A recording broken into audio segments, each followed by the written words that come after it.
yo voy a mencionar, ya el doctor Luis Porfirio lo comentó, así que nos vamos a ir un poquito rápido. Y es que existen alteraciones tardías, tanto en la retina como el vitrio, en aquellos pacientes nacidos prematuros que o no llegaron a recibir tratamiento porque nacieron en una época donde no había la misma clasificación que utilizamos ahora, otros porque presentaron regresión espontánea y otros porque no desarrollaron un estadio de ROP que en su momento no se tomó en consideración para tratamiento. Entonces, ¿qué alteraciones vamos a tener en esos pacientes? Bueno, vamos a ver, como mencionó el doctor, esas adherencias en el vitrio hacia la retina, que si pueden ver en la fotografía donde están marcadas las flechas, se generan esos espacios cistoideos, pero realmente es la adherencia anómala que tienen los pacientes del vitrio hacia la retina. También se van a empezar a ver anormalidades en las paredes de los vasos. Si pueden ver en las fotografías inferiores, es una angiografía fluoresceínica donde se pueden ver cómo fugan esos vasos en pacientes ya un poco más grandes y que no fueron tratados. Y también vamos a ver lo que se llama falta de vascularización completa. Por ejemplo, el doctor Luis Porfirio mencionó y mostró unas fotografías, aquí lo vemos en angiografía. Son pacientes que nunca desarrollaron la zona 3 completa. Otras alteraciones que vamos a ver son desgarros periféricos tardíos, que también lo mencionó el doctor, y son desgarros súper peligrosos porque tienen la misma tracción, ya sea en punta de flecha o en herradura, y los desprendimientos son muy agresivos y al tener un vitrio muy patológico, el tratamiento de esas vitrectomías son muy distintas. También vamos a tener hemorragias vítreas tardías. A veces encontramos niños con hemorragias, siempre pensamos que son traumáticas, pero si se hace una historia clínica completa podemos detallar de que el niño nació prematuro, probablemente no llevó un seguimiento correcto y al no completar la vascularización de la zona 3 pudo formar anomalías vasculares tardías que provocarán la hemorragia vítrea. También vamos a ver, como también mencionó el doctor, la angulación vascular no es normal. Si ustedes se fijan, en la fobia de esta angiografía, miren la angulación que toman esos vasos en los pacientes nacidos prematuros. Y algo que es muy común son las membranas epirretinianas, como podemos ver en este paciente. Es un paciente que solamente nació prematuro y tiene membranas epirretinianas. La esquisis de la retina es común y también la hipoplasia del área macular. Algo que es también muy común son esos desprendimientos de retinas completos, totales, con involucro de la mácula. Y casi siempre, como son niños que juegan, no es un desprendimiento por ROP, sino ya un desprendimiento posterior en un niño que fue prematuro, que es muy miope y que tiene blancos sin presión, como lo mencionó el doctor, hacen desgarros gigantes y lamentándolo mucho hay que dejarle silicón y luego entonces volverlo a operar para retirarle el silicón. Y eso aceleraría también el desarrollo de catarata. Y el segundo desprendimiento es un desprendimiento espantoso, también en un niño que tenía que había nacido prematuro, que no recibió tratamiento en su momento y que cuando llegan pueden ver cómo son esas tracciones.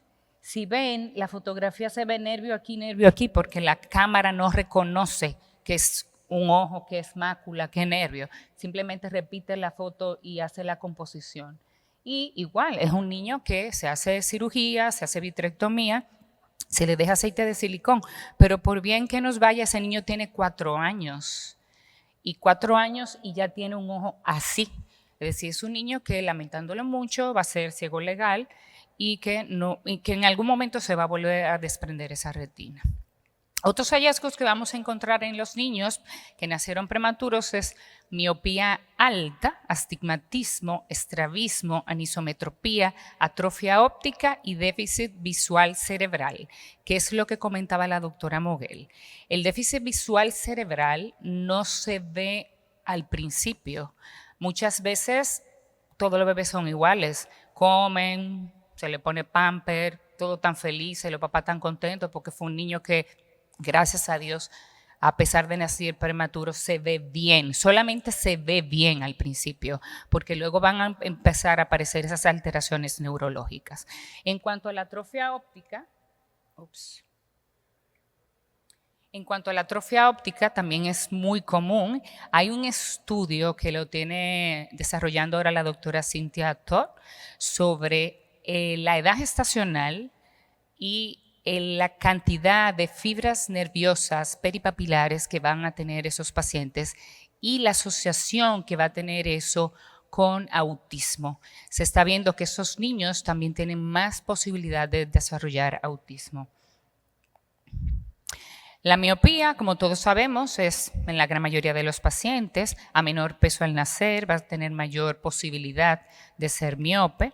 Un 10% de los pacientes prematuros que nacen de 1.250 gramos o menor van a tener más grado de miopía.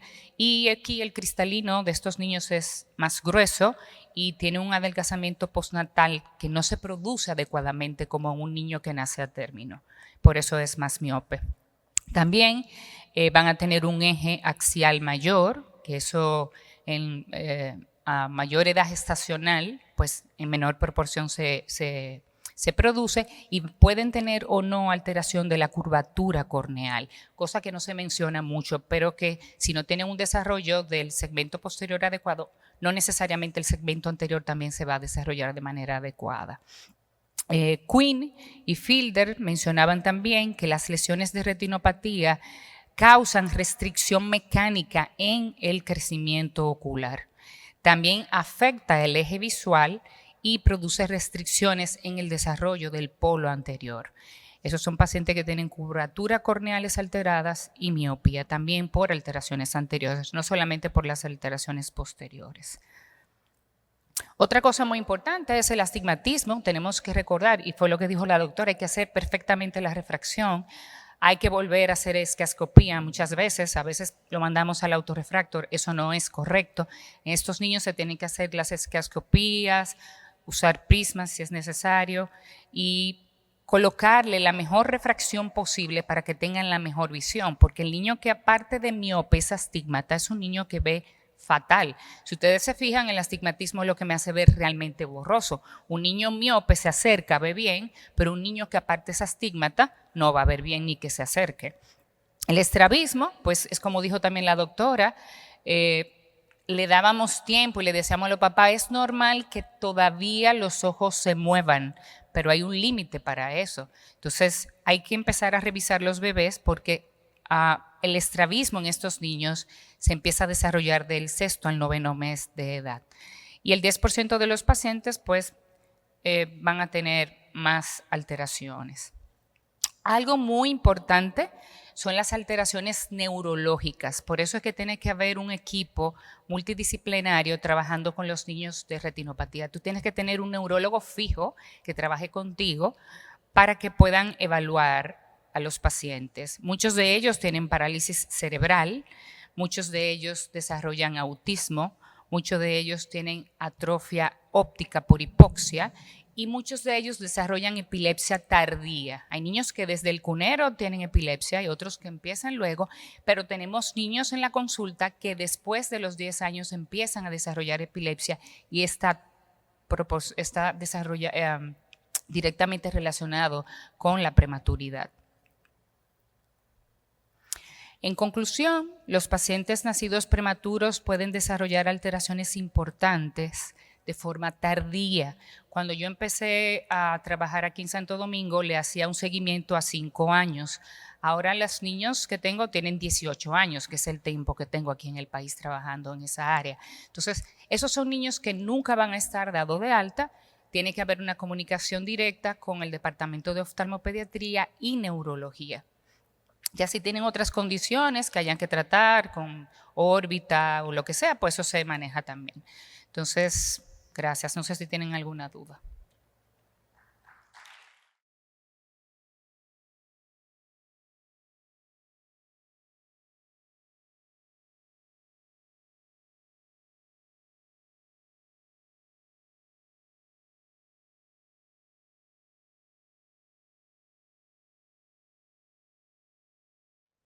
Y con el tiempo, hacia los 60, ya se encontró la relación con las enfermedades autoinmunes, con el timo, y se fue progresando para conocer mucho más de las enfermedades miasteniformes.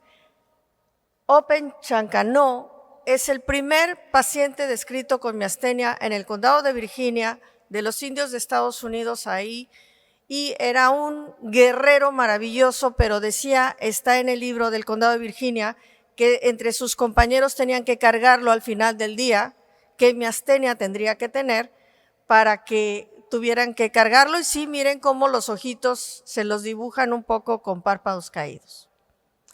La miastenia gravis, y ustedes van a estar viendo diferentes pacientes allí, pues tiene esta relación mayor en mujeres jóvenes o hombres mayores. Inicia muy frecuentemente con un estrabismo, obviamente con diplopia. No todos son acrapositivos, los antígenos del canal receptor de acetilcolina está solamente presente en el 85%, los anticuerpos, perdón.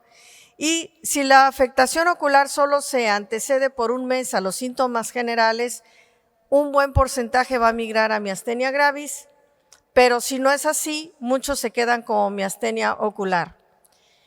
El tema da para darles demasiados datos, así que solamente tómenle un screenshot porque no puedo leerles todo, pero lo importante es que de la membrana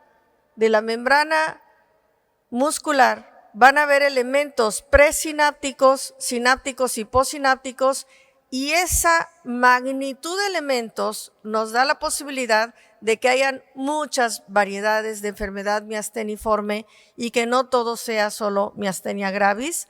Hasta el síndrome de Escobar que ven ustedes en este nene, que la falta de tono muscular hace que ni siquiera tenga ángulos en sus elementos musculoesqueléticos. Obviamente es muy conocido el efecto del herpes, de los virus en el desarrollo de las enfermedades miasteniformes, y aquí más o menos tienen el ejemplo de diferentes síndromes donde actuaría el anticuerpo, y llama la atención obviamente el síndrome de Eaton-Lambert por lesión de los canales de calcio. Las miastenias por neurotransmisión por defecto es más frecuente en hombres en edad juvenil, generalmente es más ocular, como están viendo ese niño, es más benigno y hay que tener vigilancia de la enfermedad tiroidea que hace muchas veces reacción cruzada. Puede relacionarse a toxinas, a venenos como el de serpiente y araña, a parálisis por garrapatas, a uso de drogas tóxicos, organofosforados. Recuerden que el uso de insecticidas caseros es altísimo peligro para enfermedades miasteniformes en niños. El uso de algunos antibióticos como la citromicina después de un Epstein virus, después de una varicela, por supuesto después del COVID y incluso después de una vacuna COVID como Pfizer, como AstraZeneca, etcétera, y otras vacunas que pueden tener derivados bovinos, levaduras o pollo por mimetismo cruzado con los especialmente receptores de acetilcolina o la proteína mosca. El Eaton-Lambert es una pesadilla porque el síndrome de fatiga puede preceder hasta 2 o más años a un cáncer, y aquí lo que la vida te hace una broma, este señor empieza con miastenia y hasta 2 años después, vean que tiene 65 años, fue secundario a cáncer de mama. O sea, la vida se equivoca, ¿verdad? Y también lo más común es que sea por cáncer pulmonar de células pequeñas, se presenta más en hombres fumadores, pueden haber otros cánceres relacionados también a Eaton-Lambert y por supuesto anticuerpos monoclonales. Ahora que está de moda salvar a todo el mundo con anticuerpos monoclonales, recuerden que no todo es inocuo, ¿ok? Y tenemos siempre que sospechar cáncer en personas que desarrollan una miastenia demasiado tardía. Esta señora también van viendo ustedes cómo conforme la exploro con este test de Simpson, que es ver para arriba, se le van cayendo los párpados y obviamente la clasificación ahí la tienen. Le estoy poniendo hielo y vean que a los 2 minutos el párpado se levanta. Es el test más fácil de hacer. La aplicación de hielo es un test de 2 o de 5 minutos para que vean ustedes una respuesta inicial o una respuesta tardía. Entonces, en el diagnóstico clínico, número 1, test de hielo. Hace mucho que no pongo hidrofonio, yo creo que en mi residencia nada más. El test de Simpson, que es la mirada hacia arriba. El peekaboo, que es cuando hay que dejarles los párpados tapados y luego ver si se fatigaron. Y otros signos que ustedes pueden tener ahí para ayudarse a explorar. Ahí tiene nuevamente una nena que también se estaba explorando con miastenia. El diagnóstico inmunológico, específicamente estos anticuerpos. El número 1 ya saben que es revisar el ACRA, pero el número 2 frecuente es el MuSK, el anti-MuSK. Luego tienen el antititin y los de canales de potasio que también llegan a tener cierta frecuencia. El estudio más útil para mí creo que es la electromiografía de fibra única y secundariamente la prueba de Yoli. Los antígenos de histocompatibilidad generalmente estudiarlos para trabajos de investigación o si quieren ya en familiares para ver si hay la posibilidad de más miasténicos en la familia, y el síndrome de Eaton-Lambert, que es un tema grave y aparte. Aquí tienen ustedes un nene también debutando con miastenia de manera temprana. ¿Qué otros anticuerpos puedo encontrar? Todo esto, porque podemos encontrar miastenia y lupus, miastenia y tiroiditis, miastenia y anemia perniciosa. O sea, los anticuerpos hacen comportamientos miméticos que nos tiene que tener alerta y estar pensando siempre en otras enfermedades, factor reumatoide, etcétera.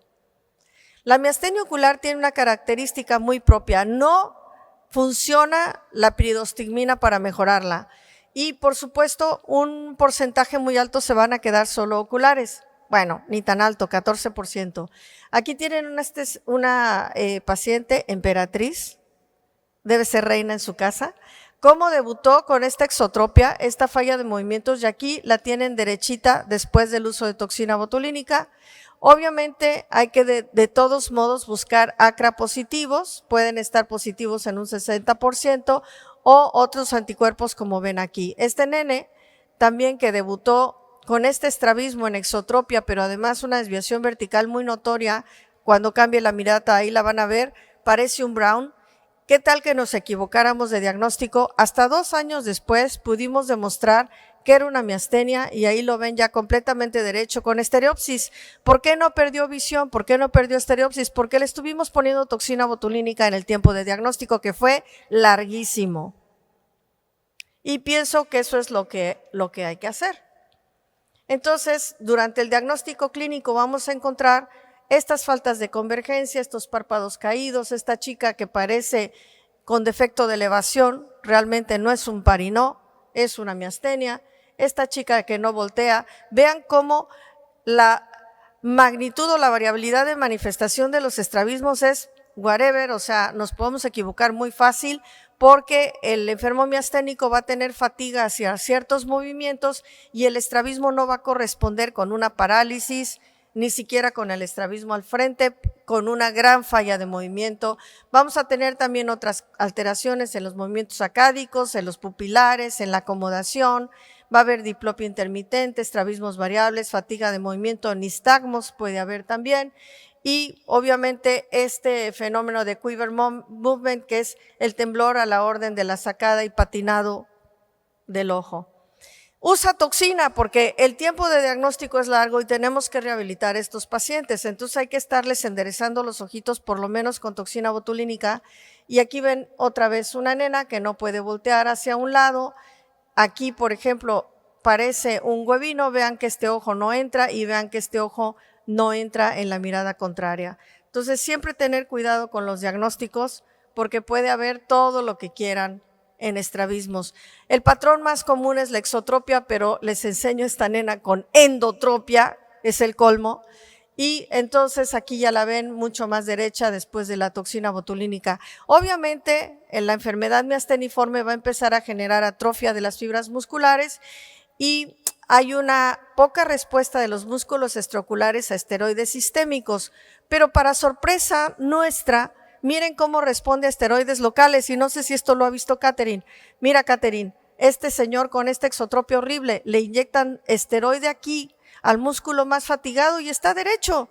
¡Qué cosa más bonita! No responde a esteroide sistémico, pero sí local. Este paciente, miren, esta exotropia con esta fatiga de movimientos horrible, le ponen triamcinolona y miren cómo está derecho. Eso es una cosa que hay que saber y que todos tenemos que tener actualizado. El tratamiento de las enfermedades miasteniformes pues va desde todos los inmunomoduladores, la timectomía, la búsqueda de cáncer, los medicamentos biológicos, ya digo, aguas con ellos, y obviamente el diagnóstico que no se nos debe olvidar y el tratamiento de las enfermedades autoinmunes asociadas, que son un montón. ¿Por qué les enseño esta diapositiva? Porque está horrible el algoritmo del flujograma de tratamiento, pero quería enseñarles a la fresa. La fresa es hasta ahora, por año consecutivo, el alimento más sucio en órganos fosforados. Es la que más puede transmitir una enfermedad miasteniforme. Y aquí se los reduzco un poco mejor para que vean que ante una miastenia gravis ocular, lo primero que hay que pensar es en un timoma y luego seguir el flujograma. Y por cierto, si sabían de Opechancanough, es el tío de Pocahontas. Y aquí ven cómo Disney lo pinta mucho más bonito, pero con párpados caídos. Muchas gracias, y como es mi última charla, agradecer a todos mis amigos aquí cuando vinimos a los 50 años. Aplauso para todos ellos.